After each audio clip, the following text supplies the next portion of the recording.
పశ్చిమ ఆసియా దేశాల్లో యుద్ధ ప్రభావం భారతదేశంలో క్రూడ్ ఆయిల్ కొరతను సృష్టించింది. దీంతో భారత ప్రభుత్వం ఈరోజు పెట్రోల్ అంచెలంచెలుగా పెంచుకుంటూ పోతుంది. సుమారు లీటర్కి ₹7 పెట్రోల్ పెరగడంతో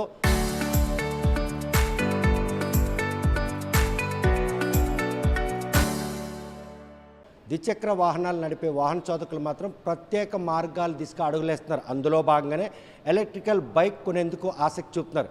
కాకపోతే షోరూముల్లో నిన్న మొన్నటి వరకు ఎలక్ట్రికల్ బైక్కి కనీస ఆదరణ లేక ఎప్పుడు అమ్ముడుపోతాయని ఆశగా ఎదురు చూసిన డీలర్లకు ఈరోజు డిమాండ్ పెరగడంతో సకాలంలో ఎలక్ట్రికల్ బైక్లు అందించేందుకు ఎటువంటి చర్యలు చేపడుతున్నారు? ప్రస్తుతం పెట్రోల్ ధర పెరుగుతున్న ఈ నేపథ్యంలో ఎలక్ట్రిక్ బైక్ వైపు మక్కువ చూపుతున్నటువంటి కొనుగోలుదారుల సంఖ్య రోజు రోజుకు పెరుగుతున్నారు. చూస్తే కనుక పెట్రోల్ వెహికల్స్ అన్నీ కూడాను ఈరోజు ధూళి పట్టిపోయి ఉండే పరిస్థితి. ఎందుకంటే కొనుగోలుదారులు ఎవరు కూడా ఉచిగా చూపించేట్లు అక్కడ మనం చూస్తున్న ఎలక్ట్రికల్ బైక్లు హీరో షోరూంలో ఎలక్ట్రికల్ బైక్ మంచి రేటు ఉంది. ఆ రేటింగ్ ప్రకారంగా కస్టమర్లు అందరూ ఆకర్షితులు అవుతున్నారు. కాకపోతే ప్రస్తుతం షోరూంలో ఒక్క బైక్ కూడా అందుబాటులో లేకపోవడం మాత్రం డీలర్లు సఫర్ అవుతున్నారు. కొనడానికి వచ్చిన కస్టమర్లు కూడాను నిరాశగా వెనుదిరిగే పరిస్థితి. ఈ పెట్రోల్ ధరల పెంపు మాత్రం ఈరోజు కస్టమర్ల పాలిట శాపంగా మారిందని చెప్పుకోవచ్చు. ద్విచక్ర వాహన చోదకులు వెహికల్ నడపాలనుకుంటే రోజు రోజుకి అంటే తెల్లవారు లెగిస్తే ఎన్ని రూపాయలు పెరుగుతుందో అన్న విషయం కూడా తెలియకున్నటువంటి పరిస్థితి. ఇప్పటికే 4 పర్యాయాలు సుమారు ₹7 లీటర్ మీద పెట్రోల్ ధర పెరగడం. ఈ ప్రత్యామ్నాయ మార్గాలు ఎదుగుతున్నటువంటి వాహన చోదకులకు ప్రస్తుతం మాత్రం ఎలక్ట్రికల్ బైక్లు అందుబాటులో తెచ్చేందుకు డీలర్లు చేస్తున్న ప్రయత్నం ఏంటి? కంపెనీలు ఏ మోతాదులో వాటిని తయారు చేసేందుకు ప్రత్యామ్నాయ చర్యలు చేపడుతున్నాయి? ఈ పరిణామాలన్నీ కూడా తెలుసుకునేది మనం హోండా షోరూంలో ఉన్నటువంటి హీరో షోరూంలో ఉన్నటువంటి సీనియర్ ఎగ్జిక్యూటివ్ అడిగి తెలుసుకుందాం. చూస్తే కనుక ప్రస్తుతం పెట్రోల్ వెహికల్కి ఎలాంటి డిమాండ్ ఉంది, ఎలక్ట్రికల్ వెహికల్కి ఎలాంటి ఎలక్ట్రికల్ వెహికల్ నిన్నటి మొన్నటి వరకు కొన్ని నాదుడు లేక ఎదురు చూసేవాళ్ళు ఎప్పుడు అమ్ముడుపోద్ది, ఇప్పుడు ఎలాంటి పరిస్థితి? నమస్తే అండి, ఆర్టీ వారికి నమస్కారము. మేము వరమాటో సెంటర్ శ్రీకాకుళం అండి. ఎంతో పేరుగాంచినటువంటి వరమాటో సెంటర్లో మేము విడా అనేది హీరో పవర్డ్ బై విడా. ఆ విడా అనేది మాకు కంపెనీ అంటే మొదట్లో మీరు అన్ని వాటిలో ఎక్కువ సప్లై ఉండేది.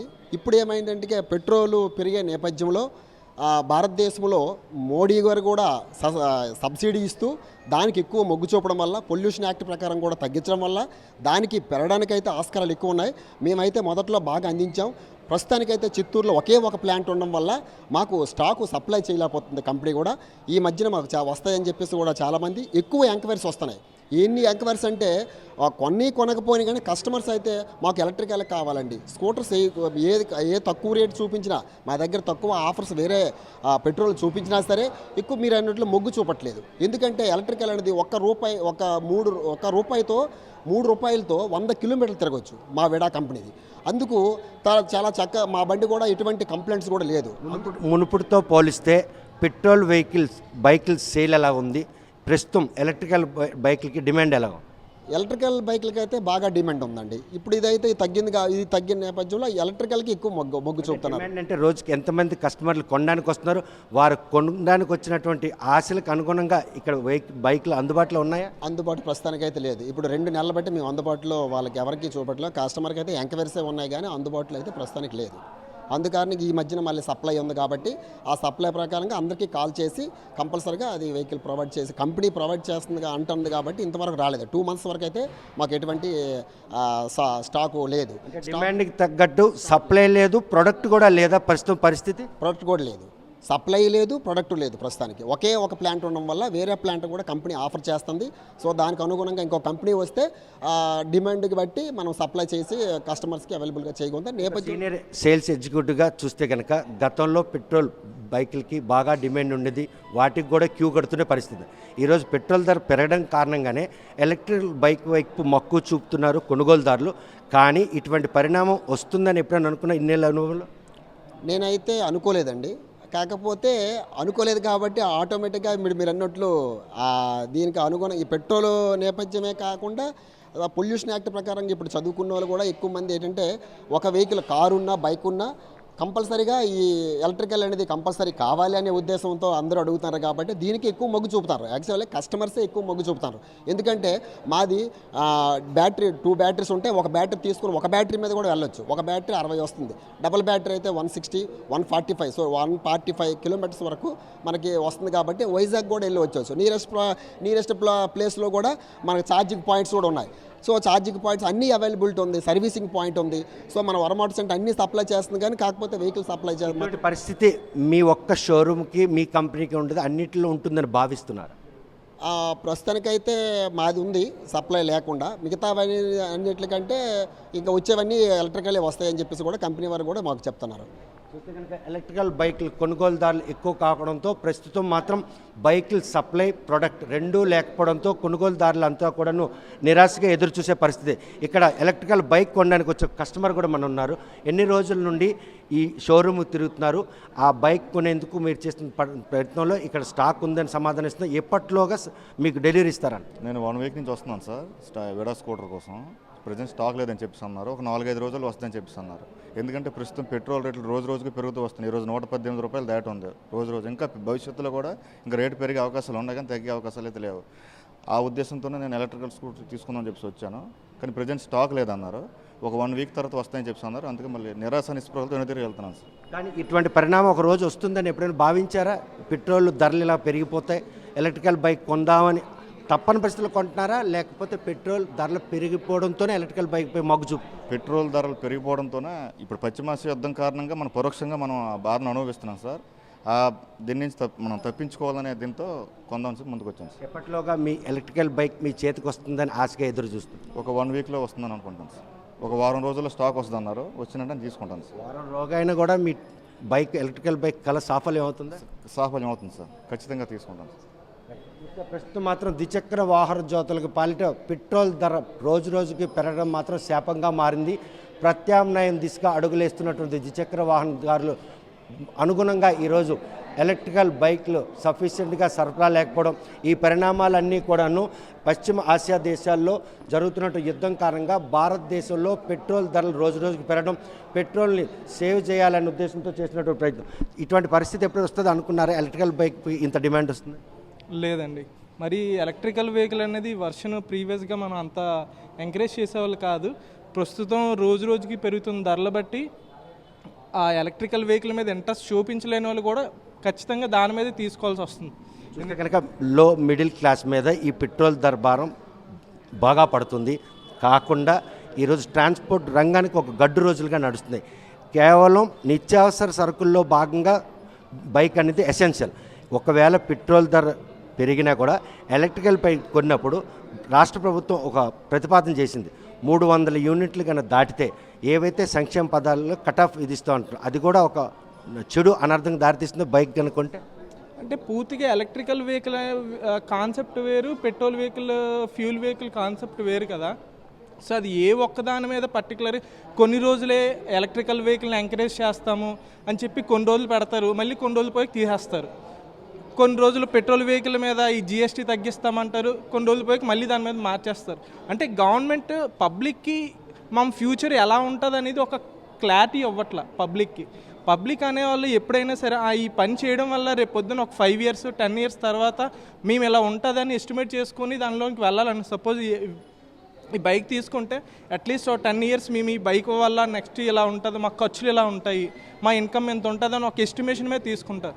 కానీ గవర్నమెంట్ పబ్లిక్ వైపు కాకుండా ఏదో ఒక కంపెనీకో ఏ కార్పొరేట్కో లేదా ఏదో వేరే అదర్ వాళ్ళకి ఎంకరేజ్ చేసే విధంగా ఉంటుంది. కానీ జనరల్గా కామన్ పీపుల్ రోడ్డు మీద నడిచే వ్యక్తి యొక్క కామన్ నీడ్స్ బట్టి గవర్నమెంట్ డెసిషన్స్ తీసుకుంటే చాలా యూజ్ఫుల్గా ఉంటుంది. ప్రజెంట్ గవర్నమెంట్ తీసుకున్న డెసిషన్లో పెట్రోల్ అంటే క్రూడ్ ఆయిల్ క్రైసిస్ కారణంగా అంటే పొదుపు అన్నది ప్రతి ఒక్కళ్ళకి కూడా అంటే పెట్రోల్ వాడకం తగ్గించాలి, ఈ క్రైసిస్ నుండి బయటపడాలి అన్నటువంటి సూచన జారీ చేస్తూ ధర పెంచుకుంటూ పోతుంది. ఎలక్ట్రికల్ బైక్ కొన్న కూడాను పూర్ మిడిల్ గవర్నమెంట్ తాలూగా సంక్షేమ పథకాలు పొందిన ఉంటారు. 300 యూనిట్స్ దాటితే అవి కట్ ఆఫ్ అవుతాయి అన్నట్టు ఒక భయం ఎలక్ట్రికల్ బైక్ కొన్న యజమానికి కూడా ఉంటుందిగా. మరి అంతే కదండి.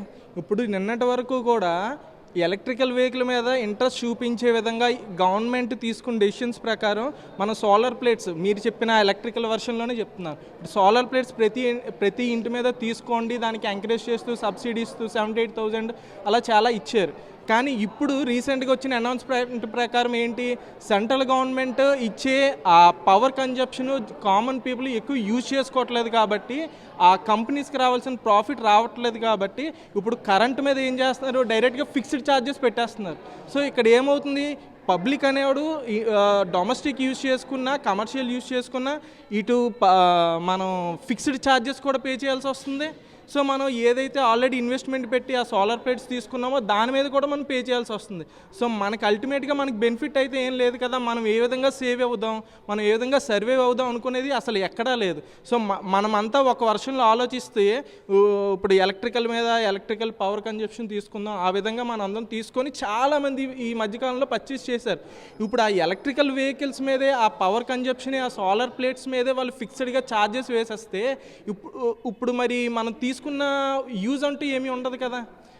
ఈరోజు క్రూడ్ ఆయిల్ రేట్ పెరిగింది, బ్యాలెట్ రేట్ పెరిగింది, ఓకే. ఈరోజు మన కంట్రీస్ రాకముందు దాదాపు శ్రీలంకకి ఇటువంటి ప్రాబ్లమ్స్ వచ్చాయి, అటు పాకిస్తాన్కి ప్రాబ్లమ్స్ వచ్చాయి. మరి ఆ రోజే ఒక పర్ఫెక్ట్ ప్లానింగ్ ప్రకారం చేస్తే ఈరోజు మనకి ఇబ్బంది రాదు కదా. నిన్నటి వరకు ఆ ఎలక్షన్స్ ఉన్నాయని చెప్పి అక్కడ రేట్లు పెంచలేదు, పెట్రోల్ రేట్ పెంచలేదు. వన్స్ ఎలక్షన్స్ రిజల్ట్స్ వచ్చిన తర్వాత డే బై డే పెంచేస్తే ఇది ఎక్కడికి వెళ్తుందో తెలియదు. మరి కామన్ పీపుల్ అలాగే పాపులేషన్ పెరుగుతుంది, వాళ్ళకి శాలరీస్ ఉండట్లేదు. ఇప్పుడు వీళ్ళు ఫ్యూయల్ రేట్ పెంచినట్టు ట్రాన్స్పోర్ట్ రేట్ పెరుగుతుంది. ప్రతి ఈవెన్ కాయగూర పచ్చిమిర్చి దగ్గర నుంచి మనం తీసుకునే గోల్డ్ వరకు ప్రతిదీ రేటు పెరుగుతుంది. మనకు వచ్చి ఇన్కమ్ పెరగట్లేదు కదా. ఆ విధంగా ప్రతిదీ వాళ్ళు బ్యాలెన్సింగ్ చేసి ఉంటేనే ఆ సెంట్రల్లో ఉన్న వాళ్ళైనా స్టేట్లో ఉన్న వాళ్ళని గవర్నమెంట్ అయినా పబ్లిక్ యూజ్ఫుల్ అవుతుంది. వాళ్ళ నీడ్ బట్టి ఏదో పెట్టేసిన తర్వాత మళ్ళీ అప్పటికే మార్చేస్తాం, అప్పటికే చేసేస్తామంటే అది యూజ్లెస్. చూస్తే కనుక ప్రస్తుతం ఏదైతే ద్విచక్ర వాహనదారులు ఉన్నటువంటి ఈ పెట్రోల్ ధర భారం తగ్గించుకునేందుకు ఎలక్ట్రికల్ బైకుల వైపు మగ్గు చూపుతున్న కంపెనీల్లో ప్రొడక్షన్ లేక సేల్ చేస్తామనే కూడా డీలర్ల దగ్గర వెహికల్స్ లేక బాధపడుతున్నారు. కాకపోతే కేంద్ర రాష్ట్ర ప్రభుత్వాలు తీసుకుంటున్నటువంటి ఈ నిర్ణయాల్లో మాత్రం కామన్ పబ్లిక్ పూర్తిగా నష్టపోయే పరిస్థితులు ఉన్నాయి. ఏదైనా ఒక ప్రోడక్ట్ని పబ్లిక్కి కనెక్ట్ చేసే ముందు ఈరోజు ఒకవేళ కనుక ఎలక్ట్రికల్ బైక్ కొన్నా కూడా ఇంటి దగ్గర ఛార్జింగ్ పెట్టినటువంటి యజమానికి మాత్రం 300 యూనిట్లు దాటినట్టయితే సంక్షేమ పథకాల్లో కోత విధిస్తామని ఒక హెచ్చరిక జారీ చేశారు. మరి ఎలక్ట్రికల్ బైక్ కొన్నా కూడాను విద్యుత్ ఛార్జీ పెరుగుతుంది అన్నట్టు ఒక భయం, మరోవైపు పెట్రోల్ ధరలు రోజుకు పెరుగుతున్నటువంటి ఈ పరిణామాలు విద్యుత్ కొరతను కట్టడి చేసేందుకు సోలార్ సిస్టమ్ను కూడా కనెక్ట్ చేస్తున్నారు. ఇదంతా కూడాను కార్పొరేట్లను పెంచి పోషించడమే తప్ప ప్రజా అభిష్టానికి అనుగుణంగా కేంద్ర రాష్ట్ర ప్రభుత్వాలు వ్యవహరించకపోవడంతోనే ప్రజలపై ఇటువంటి ఆర్థిక భారం పడుతుంది. నిన్న మొన్నటి వరకు సెమీ ఫైనల్స్గా తీసుకుంటే 5 రాష్ట్రాల ఎన్నికలు జరిగినంత వరకు కూడాను కనీసం పెట్రోలు డీజిల్ ధరను పెంచిన కేంద్ర ప్రభుత్వం ఈరోజు పశ్చిమాసియా దేశాల్లో జరుగుతున్న యుద్ధం కారణంగా క్రూడ్ ఆయిల్ కొరతుంది, ఇంధనం పొదుపుగా వాడాలని ప్రధానమంత్రి చెప్పడం, ఈ పరిణామాలన్నీ చూస్తుంటే పెట్రోల్ ధరలు రోజుకు పెరిగిపోవడం, మరోవైపు ఎలక్ట్రికల్ బైకులు కనుక వాడితే ఎలక్ట్రికల్ యూనిట్లు పెరుగుతాయి, సంక్షేమ పథకాలతో ఒక భయం, ఇవన్నీ పరిణామాలు చూస్తుంటే రానున్న రోజుల్లో మళ్ళీ సైకిల్పై ప్రయాణాలకు ప్రజలు సిద్ధం అవుతున్న పరిణామాలు కళ్ళ ముందే కనిపిస్తున్నాయి అనడంలో ఎటువంటి అతిశక్తి లేదు. వీడియో జర్నలిస్ట్ రామకృష్ణతో సత్యం, RTV శ్రీకాకుళం.